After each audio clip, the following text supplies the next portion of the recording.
terus ini ada tisu ya, terus ada hand sanitizer ya, terus ada wadah yang berisi air bersih ya atau air steril atau Aquades, terus ada jelly ya, terus ada plaster ya, dan Hipafix ya, Hipafix itu merek ya. Nah ini plaster. Nah Hipafix jual merek kan ya. Oke, di sini kita punya 2 kom ya. Nah satu nanti digunakan untuk mengisi air yang tadi saya sampaikan, air steril, yang satu untuk mengisi hasil aspirasi dari cairan kami ya. Terus ada bengkok ya, terus ada gunting tester, terus ini ada kasa steril, ada handuk ya, terus di dalam ini ada ya, jadi ya usahakan sebelum mulai itu cek baginya berfungsi tidak ya, jangan sampai ini spatel ya. Ini karena tadi ada kasa, biasanya saya lebih menyukai dililit pakai kasa di ujung. Biasanya kalau langsung begini kan pasien ada refleks aneh-aneh begitu. Jadi kalau misalnya ada benda yang asing kan dalam mulut, tidak ada refleks muntah, makanya saya biasa baru dengan kasa di ujung. Yang itu kena dengan lidah ya. Terus ada dispo ya, sini ada dispo 50 ya. Terus di sini ada selang NGT. Ini steril ya, selang NGT. Oke, selang NGT ini biasanya dia dalam kemasan ya, kemasan yang steril. Makanya biasanya kita buka baru taruh di bak instrumen ya, bak instrumen untuk steril ya. Ini kalau pada orang dewasa ini ukurannya 14 sampai 16 fr. Jadi ada 3 macam-macam ukuran ya, ada pada bayi ya, ada pada anak, dan ada pada orang dewasa. Tentunya pada bayi tidak bisa digunakan pada anak maupun orang dewasa. Begitu juga punyanya orang dewasa tidak bisa digunakan pada anak ya. Kalau bayi punya masuk di orang dewasa, 1 kali bernapas terlepas, mana halus sekali ya, halus sekali, ada di mana kita lihat ya. Terus pertama-tama ya, jangan lupa untuk kontrak ke pasien ya, jangan sampai dia tidak tahu mau pasang ya. Jadi permisi Bapak ya, perkenalkan saya Nurse Ana, hari ini saya bertugas shift sore mulai pukul 14 sampai pukul 21. Hari ini sesuai dengan instruksi dari dokter, Bapak akan dipasangi selang NGT. Jadi jelaskan, jadi selang NGT ini adalah selang yang akan masuk melalui hidung, kemudian kerongkongan sampai ke lambung. Dia sudah nggak setiap banget ya, boleh bilang esopal ya.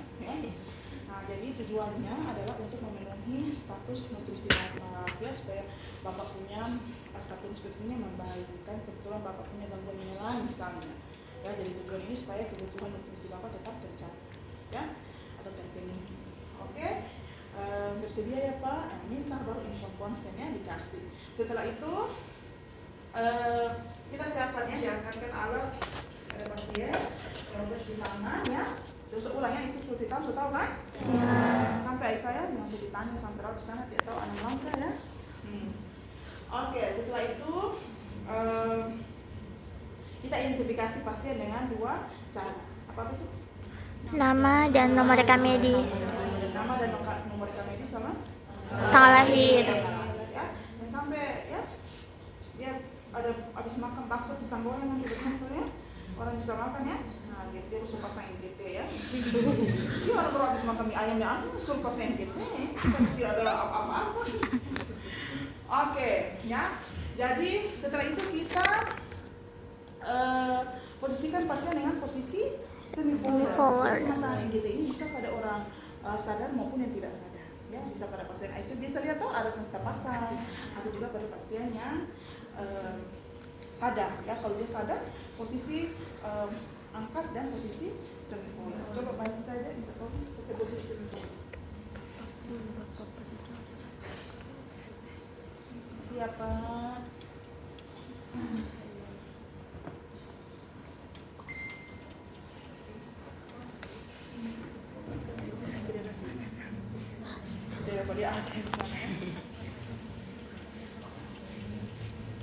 Oke, setelah posisikan dia posisi semi-forward, kita mencoba kepatenan dari dalam nafas dari pasien. Jadi sebelum pakai handphone dong ya, cuci tangan baru. Karena sudah pakai handphone mau rasa apa kalau aneh? Ya paling cuma hembusan nafas. Jadi kita coba ya, bisa dua-dua begini ya, permisi ya Pak. Ya bisa sebelah begitu. Bisa satu kali coba gini ya, pakai hemat kan? Pakai hemat. Ya sekali tuh daripada kalau mau lewat kan? Coba ya, kira-kira yang mana yang paling bagus dia punya kepatenan jalan nafasnya atau hembusan nafasnya. Kalau kita rasa yang mana paling kuat, ya kalau memang kiri kanan ya silakan putuskan saja kiri atau kanan. Ya. Sambil tanyakan pada pasien ya, kalau misalnya punya polip atau apa ya seperti itu. Jadi biasanya di sebelah mana. Habis itu perhatikan kira-kira dia lubang ini bersih atau kotor. Ya kalau kotor, minta tolong pasien untuk bersihkan. Ya kalau jangan sampai ikut ke dalam lagi ya. Gitu ya. Oke. Selanjutnya kita pasang handuk ya. Terus kalau Anda yang merasa berisi apa sendiri ya, tidak dibantu sama asisten, mohon untuk membunting memang plasternya ya, supaya tidak bakal lagi sama yang plaster. Jadi kalau gunting plaster itu usahakan jangan begini ya, memanjang begini. Iya. Ya. Jadi perkirakan ya, kira-kira mau pakai batas. Jadi ada dua, satu ukuran sekitar 1 senti kayaknya ini. Oke, satu ukuran 1 senti. Yang satu itu untuk fiksasi di hidung yang dilingkar seperti pita AIDS begitu. Ya begitu. Perkirakan saja ya. Kalau boleh bukan memang dari ujung, tempel di mana begitu supaya sebentar tidak bakal lagi dari barat.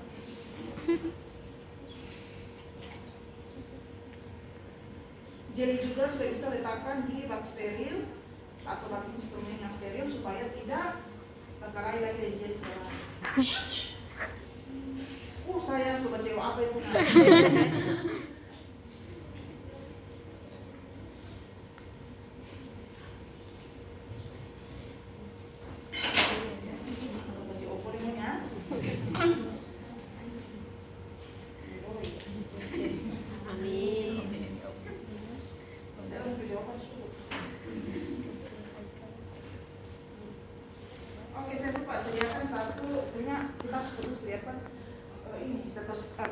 Kertas laksmus ya?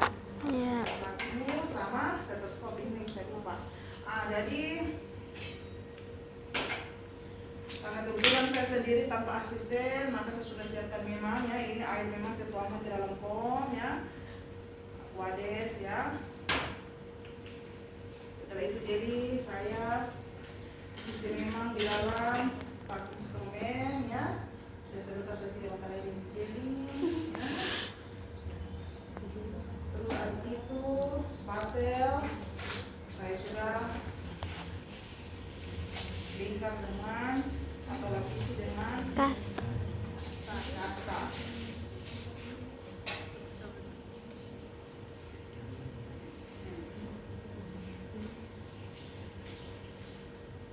Sisa dari sampai mau selesai CSL ya? Ya nanti pemeriksanya.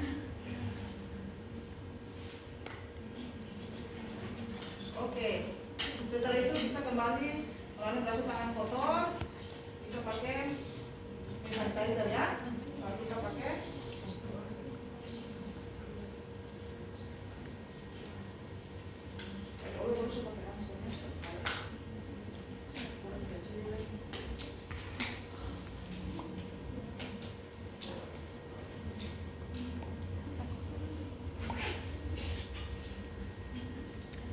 barikan begini untuk umumnya. Ini buat di TikTok Pak aku ya. Ada live TikTok ini. Oke, sudah. Setelah itu kita ukur. Minta pasien untuk letak semicolon. Terus kita ukur selang NGT ya. Ya. Jadi ukur. Nah, bagaimana cara mengukur supaya selang NGT ya, maksudnya jangan tempel begini ya kalau mengukur ya, karena ini dia steril ya, jadi jangan ukur begini ya, tempel di badannya, tidak, jadi angkat ke atas ya, begitu juga sampai ke sini. Oke, paham ya? Oke, jadi cara mengukur ukuran selang NGT yang akan masuk ke dalam lambung dengan cara yang pertama itu adalah mengukur dari puncak hidung ke ujung telinga bagian bawah. Posisikan pasien tetap lurus begini ya, jadi bukan dia begini. Iya kan, kali kalau dia menghadap begini, dia suka lihat penghuni papasan ya. Masa begini baru, ini kan begini lah, atau begini kan? Dia begini kan tidak mungkin, jadi harus begini ya, lurus ya. Puncak hidung, makanya pakai puncak. Dia bilang kan puncak berarti mau pedeto, mau tinggi, mana kita ada puncak. Ya bukan dari dasar ya, puncak ya. Puncak hidung ke ujung telinga bagian bawah. Ingat ya, seperti garis imajiner ya. Oke, setelah ujung telinga bagian bawah kita uraikan ini selang NGT ya. Ini kan tadi batasnya yang saya jepit ya. Ini siapa? Ujung telinga bagian bawah sampai ke prosesus Sipoidus. Ya, ulu hati. Yang jangan menutup ulu hati sakit ya, di sternum situ ya, agak sebelah kiri sedikit ya. Baru kasih bayang-bayang saja begini. Tandai ini di sini. Makanya ini sudah tandai kan? Nah, inilah yang akan di kasih tanda dengan plester yang tadi sudah kita gunting. Makanya saya bilang tuh luar biasa kalau begini, taruh di kamar ya. Nah, jadi langsung saja ambil ini plesternya, baru kita tandai. Ini kemarin dari kelas sebelumnya saya tidak sempat lepaskan ya. Oke, sudah apa dia punya tanda ya. Jadi ingat di puncak hidung ya, ujung puncak hidung ini sampai ke ujung telinga bagian bawah. Baru ujung telinga bagian bawah sampai ke prosesus sipoidus. Ini kalau ujian tuh macam-macam, sejagat apa ya. Begini. Ini semua mati ya. Ini kan di ujung dari selang NGT. Ada dua ya, ada ujung yang mau masuk dan ujung yang di luar ini. Ya. Jangan sampai begini. Ini yang di luar, yang hijau ini di luar. Bukan di dalam, bukan masuk ya. Olesi yang tadi saya sudah taruh di bak ya, sekitar 10 sampai 20 cm. Kemudian minta pasien untuk rileks, tarik nafas dulu Pak ya. Ini saya sudah akan memasukkan selang NGT, rasanya memang sangat tidak nyaman ya. Jadi mohon kerjasamanya ya. Boleh siapkan 1 gelas air juga di samping. Oke, tadi misalnya lubang hidung sebelah kiri ya. Yang permisi ya Pak. Ya, dengan tangan yang benar terserah mau lingkar ini tangan kiri ke kanan terserah ya. Saja kaki di atasnya. Ada kalau mau ujian sudah tata lingkar, sudah tidak tahu bagaimana ya. Oke, bismillah ya. Ini siapa? Ini dimasukkan secara perlahan-lahan. Ini benda asing ya. Sedangkan sedikit saja masuk di lubang hidung saya bersih-bersih entah, apalagi ini banyak ya. Ini siapa? Ini didorong secara perlahan-lahan. Ya, ini biasa dapat tahanan sih ya kalau saya pengalaman. Ada yang mulus-mulus. Nah, misalnya kalau dapat tahanan hambatan atau berdarah, itu bisa hentikan dulu. Kan gesekan kan antara selang dengan mukosa hidungnya. Kan ini di dalam kan lembut semua ini. Ya. Nah, oke. Siapa?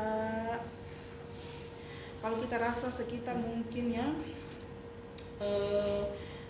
beberapa senti ya yang sudah masuk, sekitar kita punya jengkal begitu, kita bisa minta pasien untuk membuka mulut ya. Buka apa mata? Minta pasien untuk membuka mulut ya. Permisi ya Pak. Lihat, ini kan harus menyeberangkan di belakang, di torompe langit-langit paling belakang ufula itu harus menyeberangkan. Dari sirih hidung dalam belakang paling belakang itu harus kelihatan ini barang turun, langsung menyeberang. Ya, hati-hati kalau dia tidak menyeberang. Apalagi pada pasien-pasien trauma, ya trauma kapitis berat, ya bahaya ini selang bisa naik ke atas ke otak.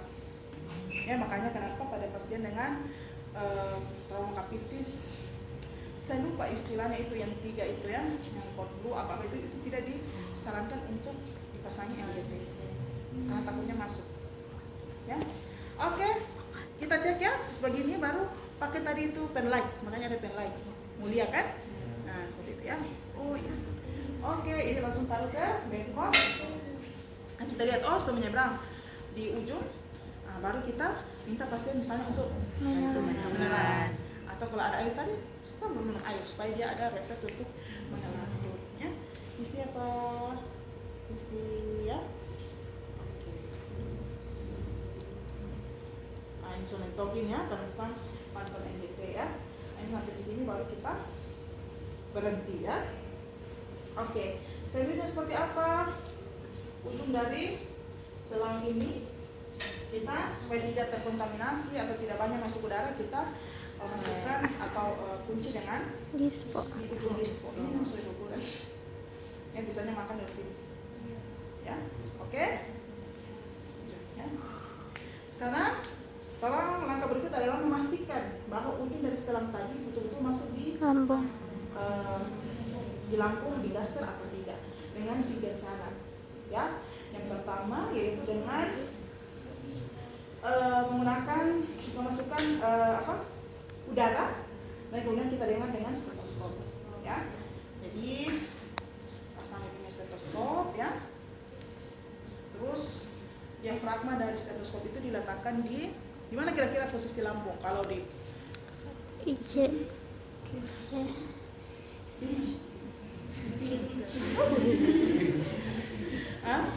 Di mana? Kuadrat? Kiri. Abdomen? Kiri. Kiri? Atas. Bayangkan kemarin ini lambung hempar kanan atas, lambung ada kiri atas. Makanya kalau di kiri atas, kalau orang palpasi ada bunyi timpani karena ada lambung yang berongga besar di situ selain usus. Oke. Jangan, ini kan sudah lapis 2 ya, usahakan tidak ya. Nah, jadi sedikit tadi di bawah sini ya. Ya. Ya. Ini siapa? Sorry, ini buka dulu. Ambil udara ya, sekitar 10 sampai 20 cc. Ini suatu udara ini karena dari luar kan. Baru kita letakkan diafragma tadi di abdomen kuadran kiri atas. Baru kita tekan disponya, masukkan udara. Ya, sambil dengar ada tidak bunyi udara yang masuk. Tuh, seperti itu. Ya, itu cara yang pertama. Masukkan udara. Ya, tidak usah sampai 50 ml ya, mau kampung orang.